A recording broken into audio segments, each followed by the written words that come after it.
Today, we've got someone extremely special. She is just such a committed player and a committed student of the art form. And I've watched her footage and video stuff. It's just so great to hear her play. And we wanted to get a current picture. Let's pull up this current picture of Hayley. Yeah, look at this here, right? We have the great Hayley Cramer joining us from the UK. Hayley is an energetic force on the kit for the band Pop Evil, who have a new single coming out and just had their 6th #1 single. So please welcome Hayley Cramer. Bring it on. Hi. Hayley, how you doing? I should have just been there waiting like this. Thank you so much for joining us. You know, this is so great to have you here. Here. You're coming in from the UK, so you are already 5 hours ahead of my time schedule here, but this is great to have you here. And, you know, there's tons to talk about. So I want to get to, first I want to start with your background. I mean, you had an interesting background where you played piano, but you started playing drums around, you know. Around 12. Around 12. I started piano, I think, when I was 5. My father plays bass. My older brother, 10 years older, plays drums. My sister's a singer. So it was kind of all there. I don't think my family expected to have another drummer in the family. But thankfully we're 10 years apart. So there wasn't like 2 drummers at home at the same time. So yeah, he moved out and then I kind of just took over. So yeah, it's all been there. But it was never enforced. It was just something that was fun to do. And I think that's what I carry with me, and that's what I try and carry with me within teaching as well. It's bringing the fun and the enjoyment. It's a really big thing to me. Helping kids and teenagers find their spirit behind the drums and the fun and the joy of the instrument. Fantastic. So what happened? So you started playing piano at 5. Yeah. And were you taking formal lessons on piano? Yes, I did. I did all my grades religiously on piano. Each year I would do a grade and I'd get better and better and better.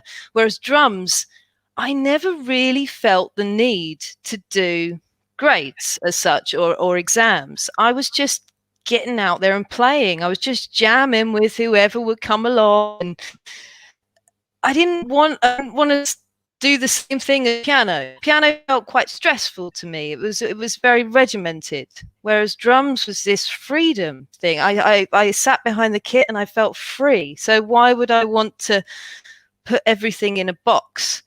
So I never really took exams on drums. I just joined bands and I don't know, looked through the newspaper and like what audition's coming up. I'll go to that one. And then I went to an audition and then my brother would be there and I'm like, oh, well, I'm not going to get it. Then he's going to get it. What was it that attracted you to drums? You were playing piano. So with piano, at least you were understanding theory. You were understanding some reading of music. So you had a good foundation of music that you already understood. Yes. Yes, there is that goes into it. But it's just this ear for not just rhythm, this ear for harmony and how. So when you come into a band, what is going through the mind of the guitarist? What is going through the mind of the keys player? What's going through the mind of the singer? So when I play drums, I'm reaching out to them as well. So I would suggest, anybody studying drums to do some sort of piano or notated instrument alongside. So it's to help your vocabulary and to help your ears connect with those people that you're jamming with in the room or you're on stage with. It definitely helps. So you start playing drums. You're now and you're getting a good feel for the instrument. When did you start jamming with other musicians? I think within weeks, to be honest with you. I don't know. It just felt right. As soon as I sat behind the kit, I'll never, and I still get this to this day.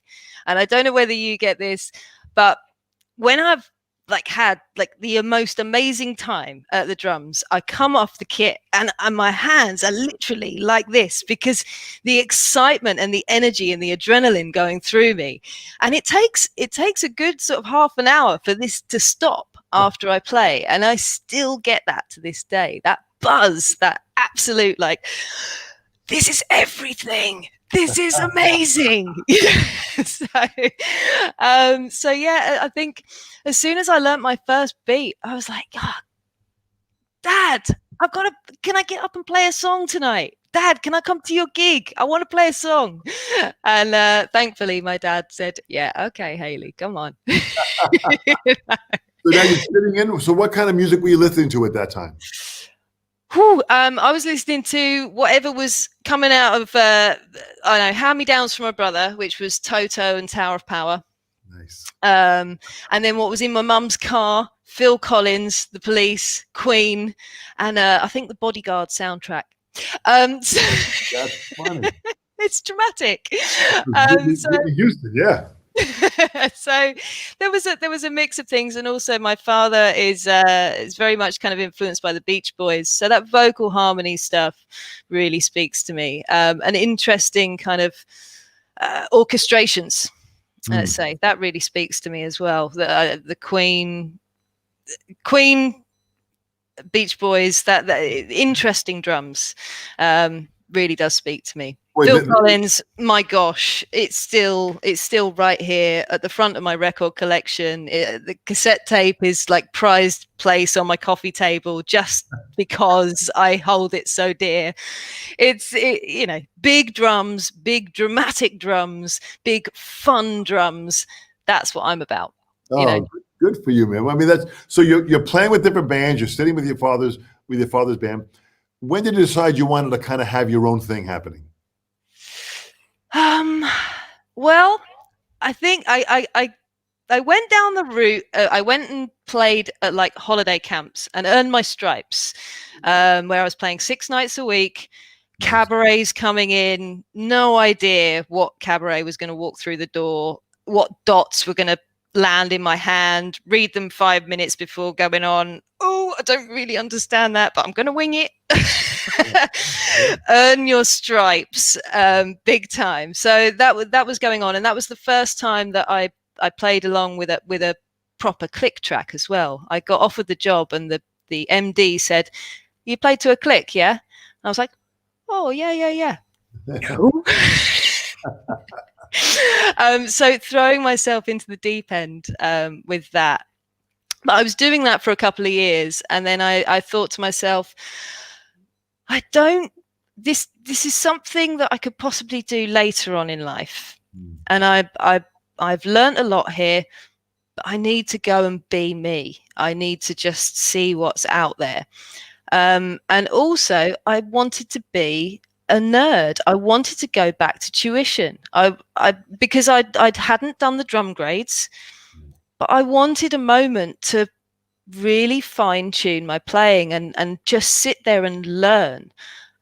So there was a new college opened in Brighton called BIM, Brighton Institute of Modern Music. Yeah. And it was the first year it opened, and I was like, yeah, I think I'm going to go and do that. I'm going to go and study for a year, and I'm going to love it. This is going to be awesome. And I really did. And that was where I was introduced to the Moella technique. And it absolutely transformed my life, because everything I had been doing naturally was there, but then to bring this other element to it, I was like, oh, wow, the whole world of drumming just opened up to me. This is, so that happened. BIM was amazing. And then I really went into the original scene, just going and finding my personality rather than playing somebody else's songs, and seeing all these things that I learned over the years. Well, what's me? What, finding my sound. And that was with a band called McQueen, which was an all-female rock act in Brighton. And that's where I really started to let my hair down and have some fun. I was very studious up to that point, and I just wanted to be great. I just wanted to get better. But when I actually let my hair down and put some technique behind it, but had fun, that's where my character and that's where my sound started. And that's what you hear now on the new Pop Evil album. It's those years of having the partnership of keeping studious, keeping practicing on the technique, but also allowing yourself to be free and have fun and enjoy it and connect with an audience. Well, that really is very interesting. And, it's what's great about it is that you have this, and from the videos that I saw, you have this real natural awareness of the audience and how to react to them. Yeah. Something where that comes literally from just years of experience of being out there and playing and realizing that it's all about them. It's not about me, and what can I deliver for them? So, that's really a part of how I see you. So how did you develop that? How did that come about? And I know BIM. I've been at BIM. BIM is a fantastic school. And when I watched your movement on recording and on the video stuff, your molar movement is flawless. It's beautiful. So how do you think that came about, where you kind of knew how to deliver what you wanted to deliver? I don't know a definitive answer to that. But I think it's just a genuine care for somebody who's buying a ticket, and giving them a night to remember. I play my drums every night. I get to do this every night. But somebody who has bought a ticket may have saved up for months for that ticket to be there in that moment. And I don't want to. I just want to give them a musical hug or a musical high five or whatever they need from that show. I want to give them that. And I think I was often a little bit scared of people, and I don't know why. I was scared of like big crowds. But when I was in McQueen, there was we had to, after the show, you get the clipboard and you have to go out and you have to get people for the mailing list. And that felt really weird to me at the time. I was like, I don't want to go and ask people for their mobile number or their email address. This is but actually going and talking to people after the show and hearing their stories as to why they were there, why they were glad they were there. And that changes the way you play. And now with Pop Evil, I would say, we do these massive tours, and for many, many weeks, we play the same set. But I tell you something, those songs are never the same each night for me, because I meet people in meet and greets or just out and about on the street, in the town, in the day, and I hear their stories and what certain songs mean to them. And therefore, that changes how I play it that night. Do you get a similar thing, Dom? Well, I do. And what that takes is a very high level of compassion, to want to feel what other people feel. That's a personality quality that's extremely important to have as a musician. And I know all the great musicians that I know have high levels of compassion. They are really concerned about how people feel, and they want to deliver for them, how they feel. And but also, we need to break up if we're playing the same songs every night. Sometimes when you have to do that, that's really difficult sometimes. Even the simplest beat, if you've played it 10 times in a row, your mind starts playing tricks on you. Am I on the second chorus?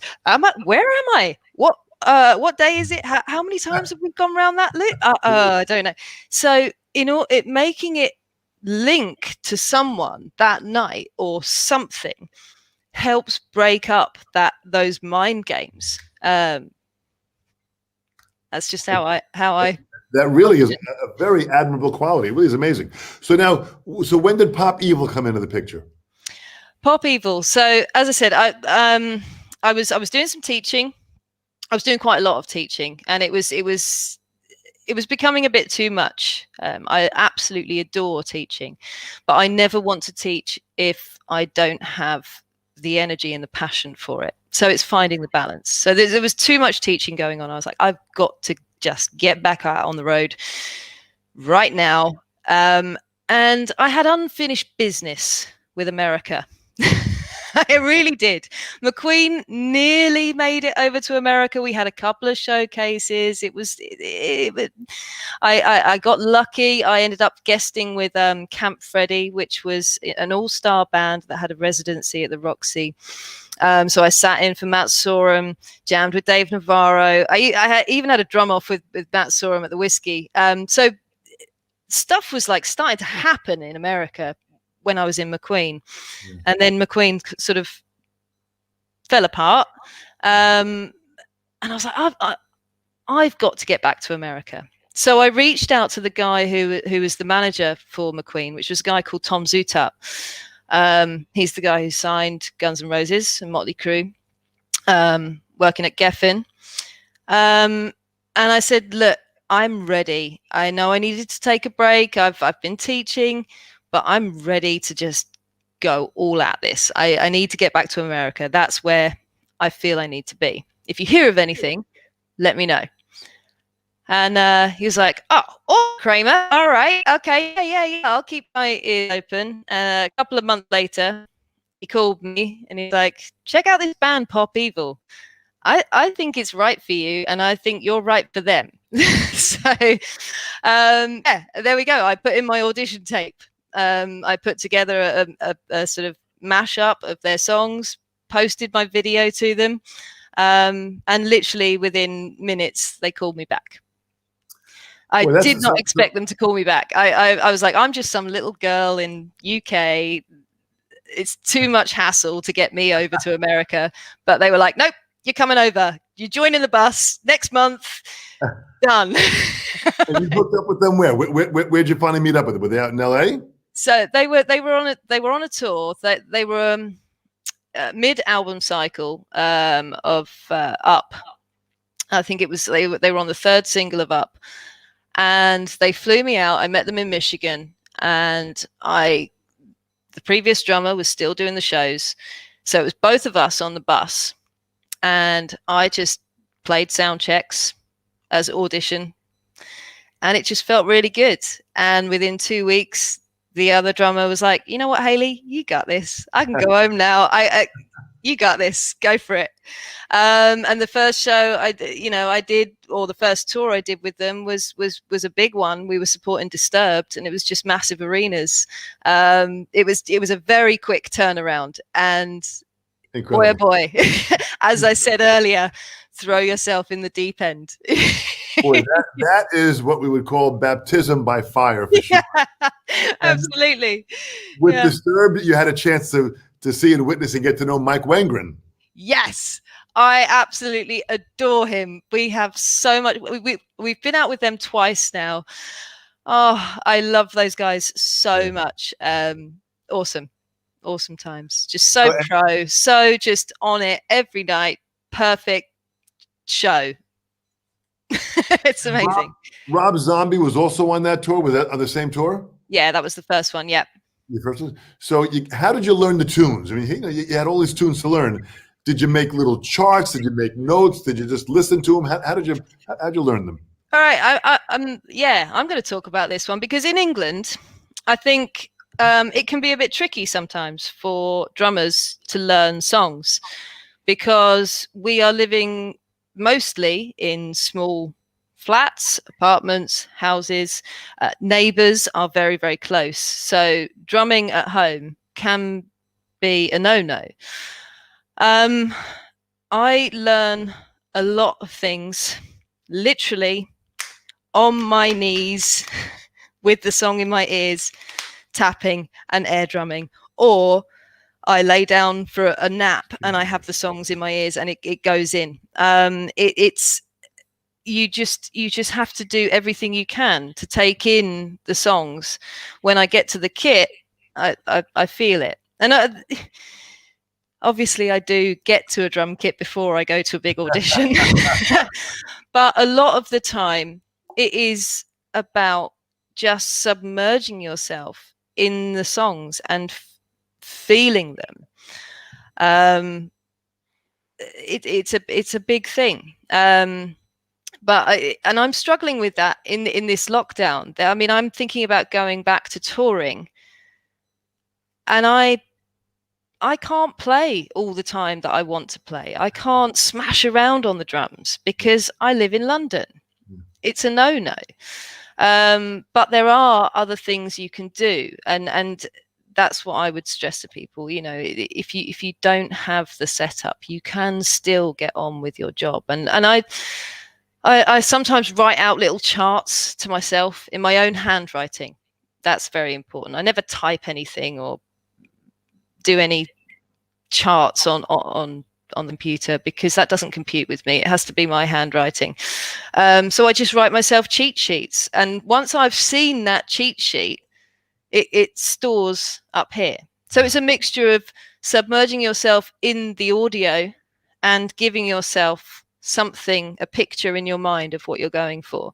And I don't know whether that helps anybody, but that's how I do it. It sure does. So here you are, you're playing the sound checks. You're getting a feel for it. All of a sudden now the first show happens. How did you feel with that? Well, the first show was a tricky one, big time. I don't think I will ever have a worse situation, to be honest with you. We were playing a big it was a big festival, and the in-ears, the RF signal was terrible that day. The click would go down for 8 bars, 16 bars, nothing in my ears. I'm just playing these songs blind. And it's my first show, and I've literally and bear in mind, this band as well, we had no friends in common. Like, I got on the bus, I'm building relationships with these guys, musical relationships, friendships. And then now I'm on stage and just everything dies in my ears. Oh, it's back. Okay, yep, we were just about in time. Great. Yep, cool. Oh, it's gone again. Okay. And that was the whole show. And I came off stage a wreck. We got through, but you know, I went back. I literally pulled it when I was in that moment.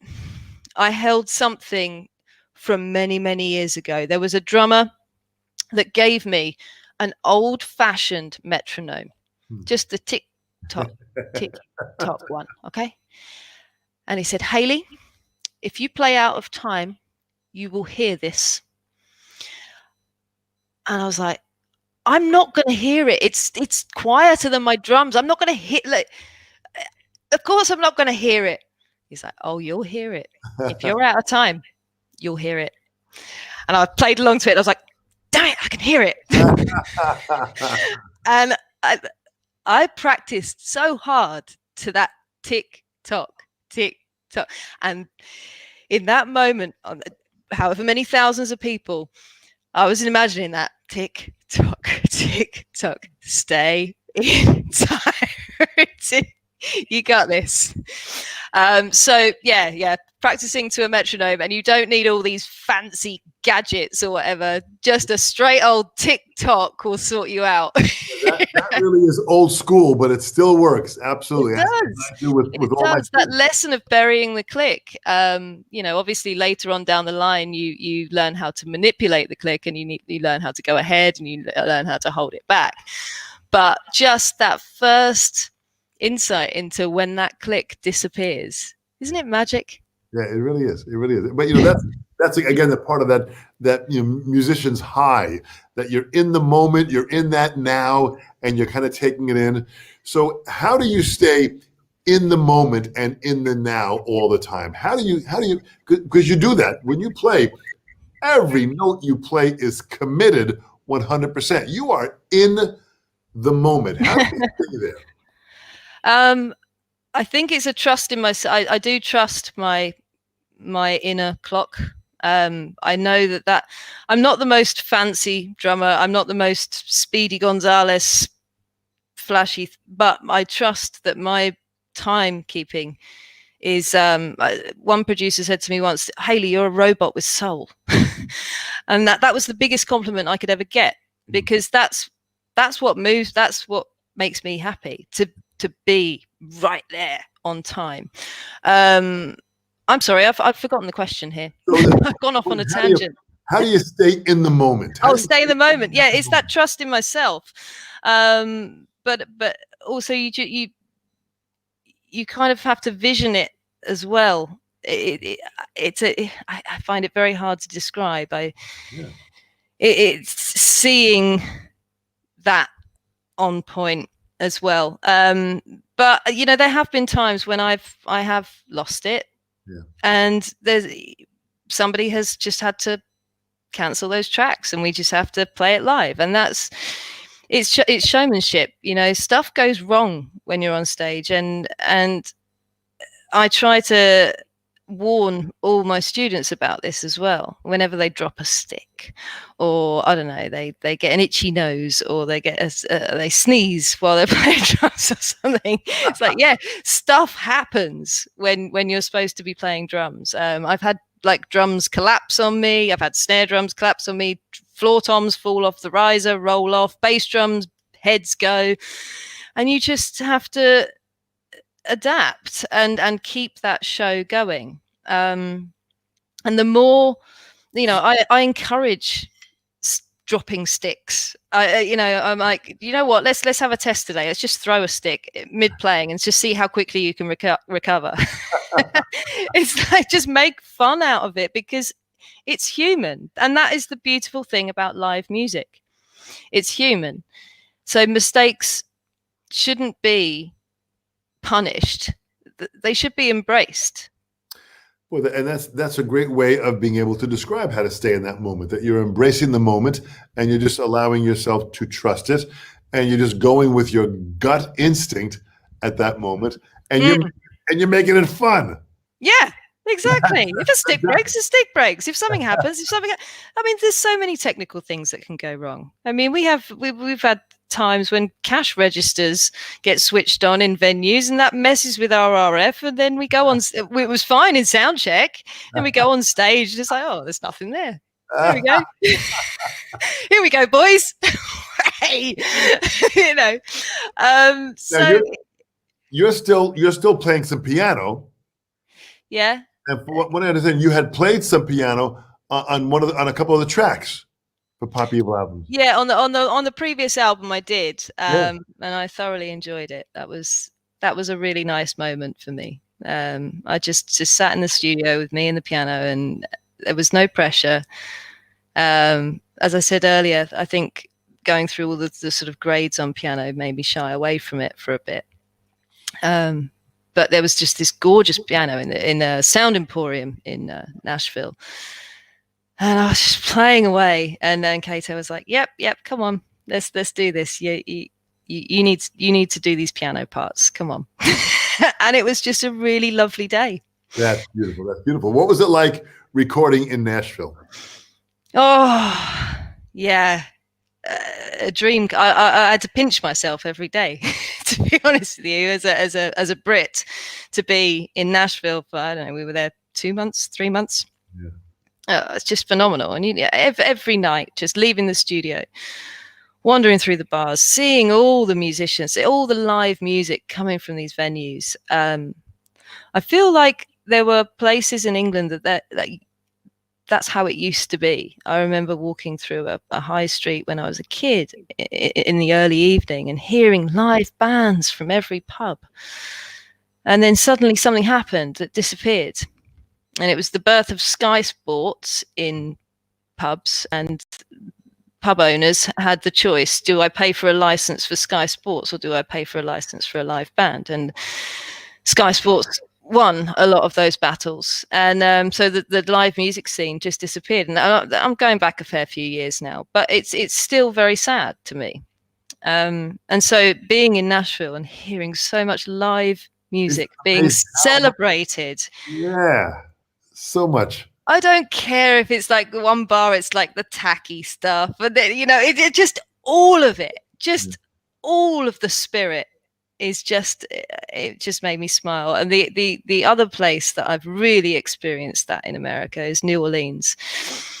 And the smile on my face whenever I've been to New Orleans. That smile lasts for another 2 weeks. It's the drummer smile. Like every drummer you see in New Orleans just has this like happiness. I was born to do this. This is what I do. And that stays with me. That transforms my shows as well. And I was saying about stories from fans and things and how the songs affect them, but just picking up on the New Orleans drummers' energy. Absolutely. Transformed like 2 weeks of my shows. I was like, I've got to bottle this. I need to keep this forever. Were you able to experience some of the barbecue food in Nashville and some of the gumbo in New Orleans? Yes. Yes, and that was before I went pure vegetarian and vegan. So I have experienced it.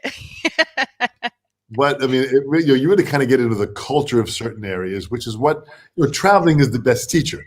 So to have that level of traveling and experiencing the people, the culture, the smile, the attitude, that's such a great way to round us up as musicians. Absolutely. Food is so close to music. It really is. I mean, the way it transforms the spirit of a room. Yeah. It's the same thing. So when you mix food and music together, you really grab a good idea of what the culture is in that area. Well, if you would talk about the new album and about the release that's coming out soon, fill us in about the new album. Yeah, so it's called Versatile. I think it's been named Versatile because we have a very distinct kind of 2 different paths to our songs. We have the heavy side, but we also have the softer side or the more melodic side. So I think Versatile kind of sat right with our singer. As far as recording this album goes, I had a blast. I did half of it at 606, which is the Foo Fighters, Dave Grohl land. I even managed to sneak some of Taylor Hawkins' Rotor Toms onto one of the songs, which I was very, very happy about. That drum room just sounds phenomenal. I mean, of course it's going to sound phenomenal. Dave Grohl isn't going to have a bad sounding drum room, is he? So I just, I sat there, the very first hit of this kit, I was like, this is going to be great. It sounds exactly how I want it to sound. I'm going to have a great time. And I think if you have a great time, that kind of speaks on the record. And I certainly had an amazing time recording all the big loud ones were at 606. And also there's one song called Work. I spoke about Taylor Hawkins' Rotor Toms. Now Work, the demo we were working with was very, very bare bones. And it's the first song I think I've ever come across where I was like, I'm not too sure what I'm going to play here. I don't know where this is going. I don't know what they want. But I know there's something in this. There's something cool. But let's just, I'm going to have to really think outside. I'm just going to have to let go and think outside the box here.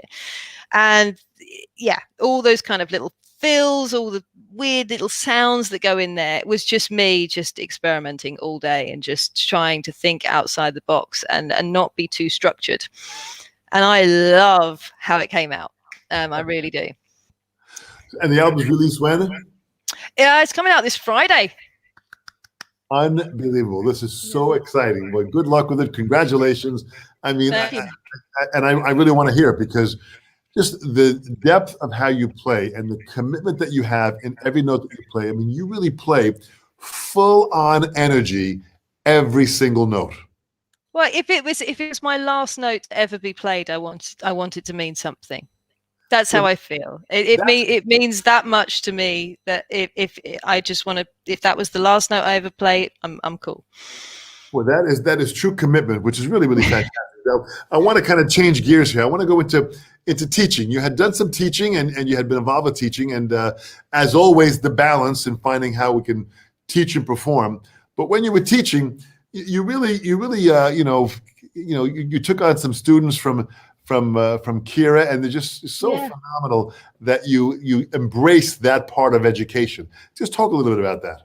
Yeah, and big love to Kira. She's amazing. So Kira was going off on tour, so I sort of took over her students while she was on tour, and that was the first time I'd been teaching all my drumming life, really, because that is part of me. I want to give back all the time. If I've learned something, it's just like, oh, I want to show you. I want to show someone. So I want to give you this fun too. But when I took over from Kira, that was the first time that I did like full-time teaching. And I was a little bit daunted by it. I was like, oh gosh, what, 6 days a week teaching? Am I cool with this? I absolutely loved it. So many different age groups, like tiny weeny little kids. I had this tiny little kid come who was still in nappies or diapers, sorry. And he comes up and literally he was like, I need drums. And I was like, okay, well, we're sure. Now you sit him on a drum seat, you couldn't reach all the pedals, you couldn't do anything. But boy, oh boy, he needed those drums. And he's gone on to be an amazing player. And it's that's some teachers don't take little kids, you know. I just embrace it. I also take on severely disabled people, because just because your legs don't move or you've got MS and your arms are sort of flying around, we'll adapt. Drums are for everyone. Like if you can't play the bass drum, well, we can hit a tom, or we can find some other way, you know. Just because a conventional drum kit is a bass drum, toms and cymbals, doesn't mean it can't be changed. Right. So that was all the things that I learned from that teaching, and I take from there, was just really opening my mind as to all the different approaches, really. And I thank the Loughton Music Academy for giving me that freedom, to be honest with you, because a lot of academies probably wouldn't have given me the freedom. It's like, no, we only take 8 years plus. No, we don't take disabled people. No, we don't. No, they were like, yeah, bring everything in. And it profoundly changed my life and profoundly changed my teaching forever. Well, this is so fantastic. You know, we have people, Kira, you mentioned about Kira's teaching and as you took this on, we have students that are here and viewers from Belgium, from Moscow, from Costa Rica, from Florida. You've got people all around the world listening in. I want to bring a question up from Artem Mikor. Artem Mikor is a wonderful drummer from Moscow, and I've had the chance of teaching him in a class that we have on. He's from Moscow. He said, "What inspires you to make music, and what is your favorite drum book?" Okay, inspires me to make music. Life. But it's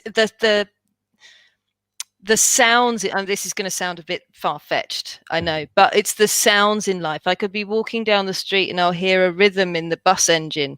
The new London buses have a very particular tone, and I love the tone of it. And as they accelerate, it rises up. And I want to write a song about that one day. I want to write a drum part around it. It's just all day. My ears are so awake all the time, taking in every sound. Sometimes I find it incredibly tiring. I have to just go to sleep. But my ears are just so awake all the time for taking in new sounds and taking in life. So that inspires the music. And then with regards to my favorite drum books, I always go back to freshen up my kind of groove playing. I always go back to David Garibaldi, Future Sounds. That just always kicks my butt. Always makes it makes me feel good, but then it also makes me realize how I need to do more. And so that's a one that I always go back to. And then I also enjoy, and I think I said earlier about how I just love so many different styles of music. So I always refer to the drummer's Bible. I just throw it open and see what happens. We're on New Orleans today. Okay, yeah, we'll do that. Oh, we're on polyrhythms today. Let's do that. I absolutely adore that book. I never tire of it. I find it such a useful teaching material, and I also find it just fun for me. Boy, that's so great, and what's great about a book even like Future Sounds that you mentioned, David Garibaldi has been a dear friend of mine for over 44 years. And he just always continues to inspire me. And that book is one of a few books that David has out that still challenges each student as you go through it and playing it. It really is great to get his true surface learning of how he plays accents to low strokes. A brilliant player. And you mentioned earlier, Tower of Power. I mean, this band's been around for 50 years, still doing what they love doing. And if you're hearing a Tower Power song, or if you're hearing them at a concert, if you're not tapping your foot or moving, you're dead. Yeah, exactly. And the I think you say about my playing and that everything is like, I mean it. That snare drum, it comes from funk. It comes from Tower of Power. It's the oh god, it's just so good, And then you put that in rock. You put a but it's from funk. Interesting. It's the same thing, just a different vibe or a different energy. But it stems for me. It stems from those early kind of days when I was like, I love Tower of Power. I love them. So. I love your energy and your enthusiasm, Hayley. It's just wonderful to see. Now, talk about some of the workshops that you have coming up, where you're talking about a focus on mental health and how drumming can help anyone out going through stressful times, how that can assist them, whether you're a drummer or not a drummer. Just talk about that. Yeah, it's in its very early stages at the moment. I'm working alongside a fully certified counselor, and we're talking about the motions of drumming and how drumsticks feel in your hands, and the focus of that, and learning that, helping with mental health, and the way you treat drumsticks, the way you get the best out of drumsticks. If we were relaxed with ourselves, we would get more out of ourselves. If you're tense and white knuckle ride on the sticks, they're not going to do much for you. And it's the same if you do that to yourself. So as I said, it's very early stages, but we're the pilot course actually starts tomorrow. I'm very excited about it. But yeah, I want to do this pilot and just learn and see how this can help, because this counselor believes that it really will, and I think it will as well, because I think the healing power of music in general is underrated. But I think if you focusing on stick, how just holding sticks and how hypnotic, learning that first kind of single stroke roll, I think will have wondrous effects, and hopefully give skills to people who are maybe self-harming, get that panic attacks, anxiety attacks, finding something else to focus on. I hope that's all I can do. I give my heart's on my sleeve. I've got to do something to try and help, and I hope this does help. This is absolutely beautiful that you're going in this direction. If there's ever a time, especially during this pandemic, where people have felt so stressed out and their lives have changed dramatically, we need to get a little focus. So, boy, any of these workshops that you're doing, boy, let me know. I want to share this online. Let, of course, Vater know. We'll share this stuff for you to get word out. Thank and have you. Watch this. This is really very, very powerful.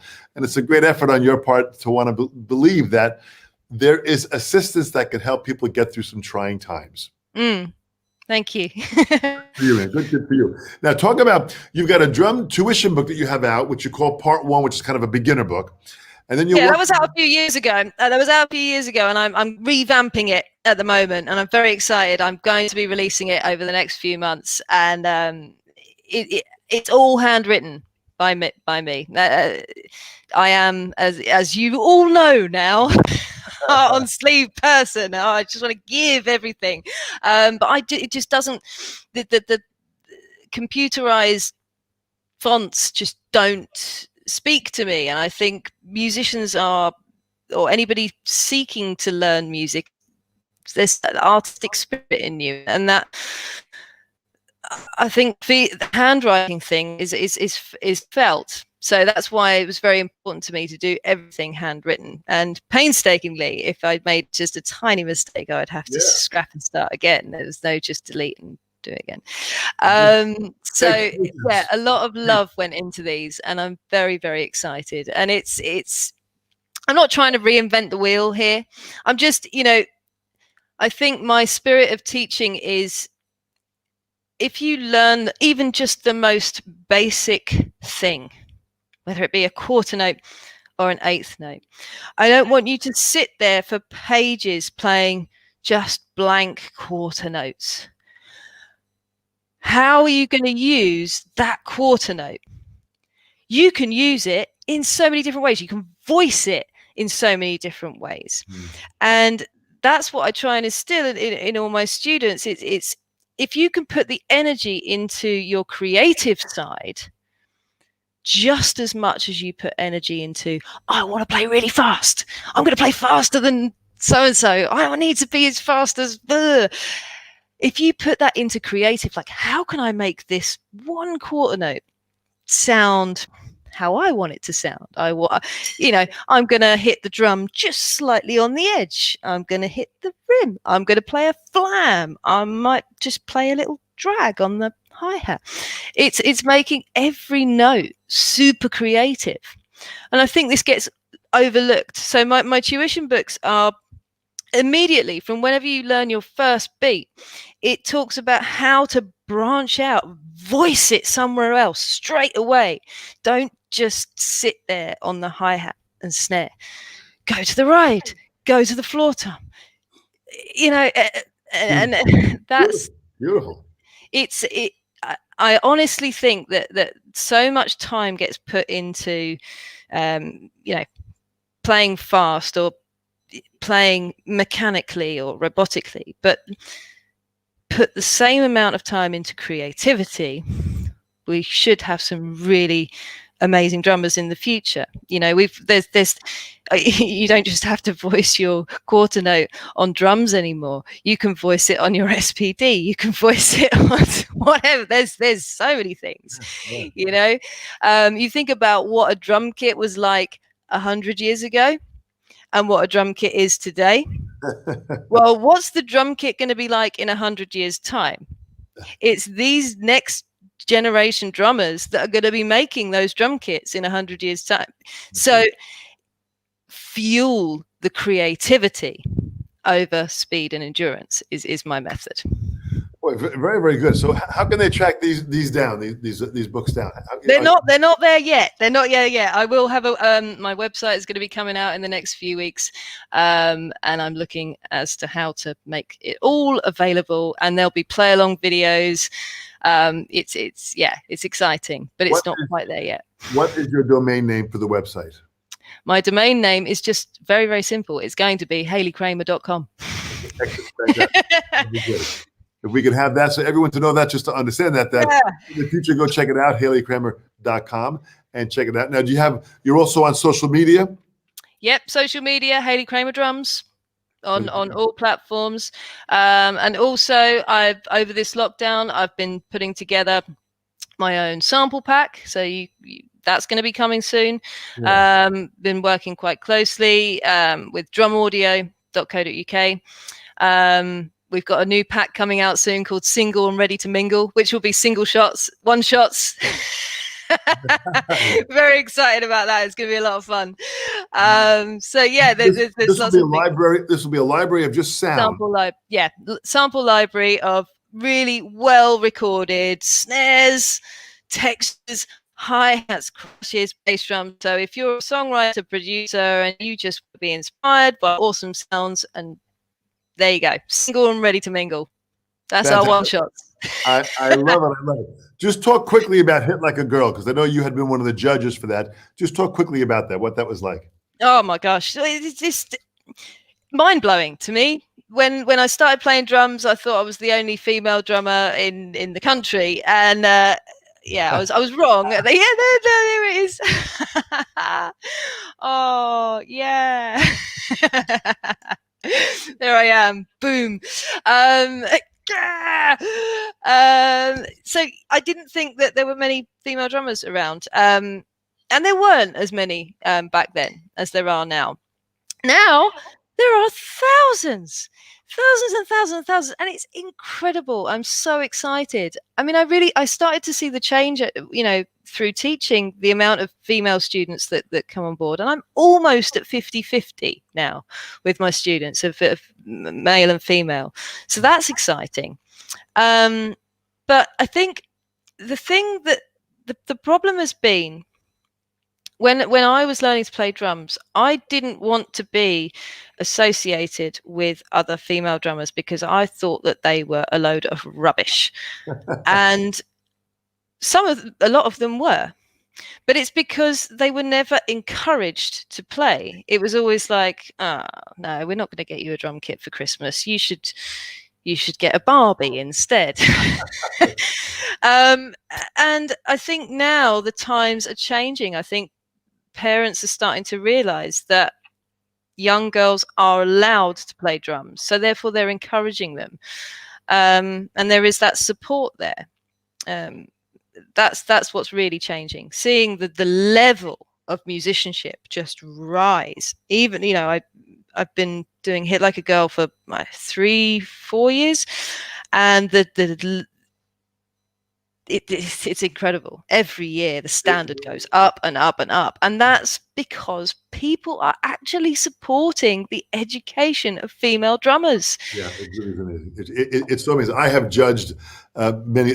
Every year I judge a Hit Like a Girl, and all around the world, and I'm currently judging the ones in China. It really is pretty amazing to see the potential of these great young artists, as young, talented females, and all ages. Plus, there's a 40 and up crowd too, which is also doing fantastic. It's just great to see. So it's great that you got involved with judging it. That really is fantastic. Thanks for that effort, because I know it takes some time to review them and judge. This is not a joke, man. This is a serious commitment. So yeah. Now talk about, just before we close up, because we only got a few minutes left. Talk about the Extreme Design 5B model that you play with. Now, I'm not really a gear or tech head person. I just like the way these feel. I don't know. They last for a long time. They don't break on me. The tip, as far as like playing rock goes, it gets a nice tone, still gets a nice sweet tone, but without, sometimes if tips are too small, they just ping off and fly away. So there's enough there to keep the stick strong, but it still gets a really lovely tone. And yeah, I just like the way they feel. I don't know. I often say like, I'm just a drummer. I just hit things. That's pretty much it. It's like I just feel it. That really is the ultimate answer. It just feels good. Yeah. Sorry, Chad. I know Chad's probably sitting back there going, "Oh, Hayley, you could have come up with something more technical than that." I'm sure Chad is nodding his head in agreement. That's what all of the top players say. So you're right there with them. If it feels good, don't question it. Just go with the feeling of it. That's really what the bottom line is. So good for you. Hayley, this has been fantastic. You have done. Thank you so much for having me. It's an honor to be here, sitting talking to you, to be honest with you. So thank you. Thanks. Well, you have got people from all around the world that have listened to this. This will go on to Vater's Facebook and Vater's YouTube channel. So feel free to share it with all of your social media, as I will too, for sure. And this have this time with you. We're excited about the album coming out. Good luck with the album coming out this Friday. Stay well, stay happy, stay safe. Thank you. And I hope at some point I get to see you in person. Oh, you will. I'll be knocking on your door for lessons. Oh, anytime. Thanks so much. You've done fantastic.